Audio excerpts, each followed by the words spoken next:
Salam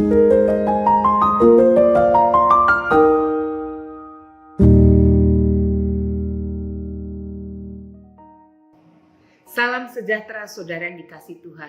Senang dapat berjumpa kembali dalam program Sapaan Gembala pada hari ini. Saudara, apa pendapat Anda ketika mendengar Petrus berkata kepada Yesus bagaimana bacaan kita hari ini? Kami ini telah meninggalkan segala sesuatu dan mengikut Engkau.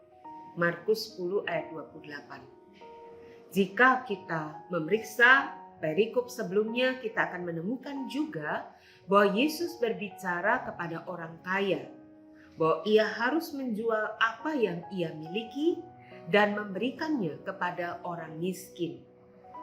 Dicatat dalam Markus 10 ayat 22, bagaimana respon si kaya tersebut.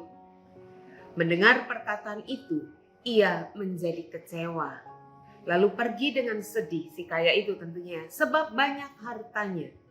Markus 10 ayat 22. Saudara, artinya kita tahu ia tidak siap melepaskan semua kenyamanan dan rasa aman yang dimilikinya oleh karena harta. Ya, bukankah memang ada banyak orang seperti ini? Orang yang merasa aman ketika ia memiliki sejumlah harta.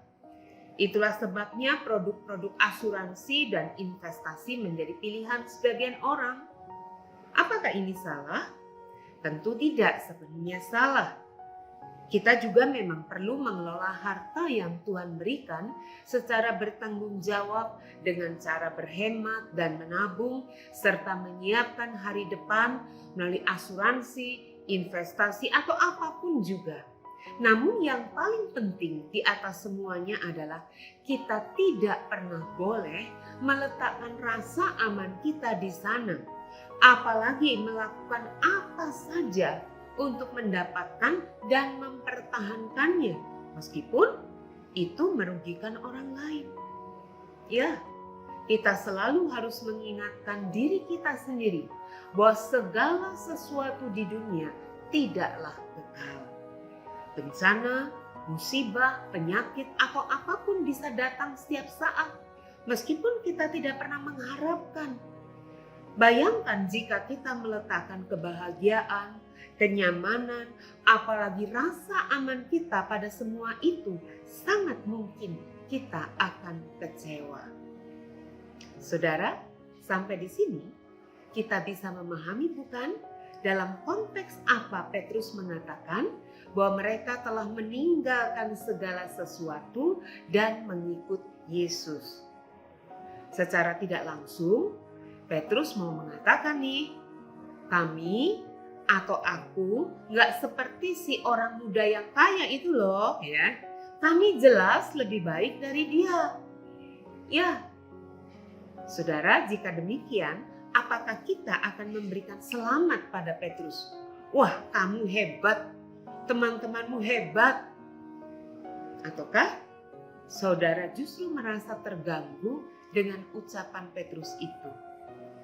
Ucapan Petrus mewakili kebanyakan orang dan mungkin kita yang seringkali merasa diri kita lebih baik dari orang lain. Terselip rasa bangga yang lebih dekat dengan kata sombong.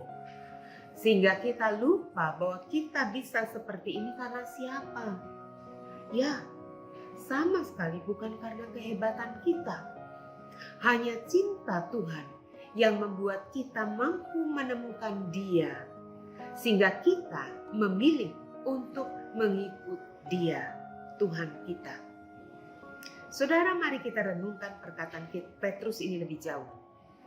Tidakkah di dalamnya tersembunyi sebuah motif untuk mengatakan begini, kami sudah meninggalkan segala sesuatu dan mengikut Engkau. Lantas kami dapat apa? Ya, pikiran Petrus mungkin mewakili pikiran kita dan kebanyakan orang yang ternyata mengharapkan imbalan saat mengikut Tuhan. Bukankah model imbalan ini sama dengan model transaksional saat orang berbisnis? Ya, atau istilah lainnya punya pamrih alias tidak tulus. Nah, Masa iya sih cinta itu ada pamrihnya? Saudara, Anda setuju? Bukankah Tuhan mengasihi kita tanpa syarat, tanpa pamrih? Apa iya kita baru bersedia mengikut Dia kalau mendapatkan imbalan? Nah, menariknya di bagian ini tidak dicatat bahwa Yesus marah. Ia seperti bapa yang sabar kepada anak-anaknya.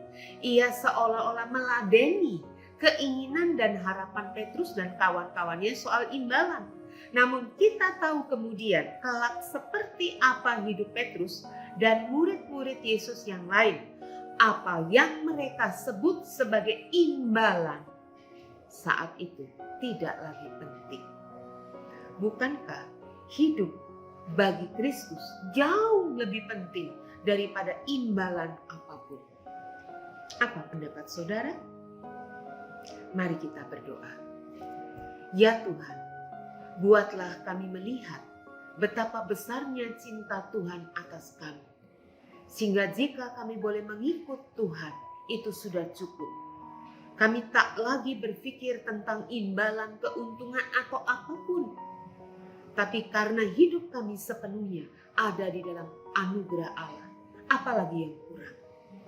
Tuhan, kami mau tidak meletakkan rasa aman kami dengan apapun yang fana di dunia ini. Kebahagiaan kami atau apapun, kecuali di dalam Tuhan. Bimbinglah kami ya Allah, Tuhan, Roh Kudus tuntunlah kami. Kami mohon. Amin. Tuhan memberkati kita semua.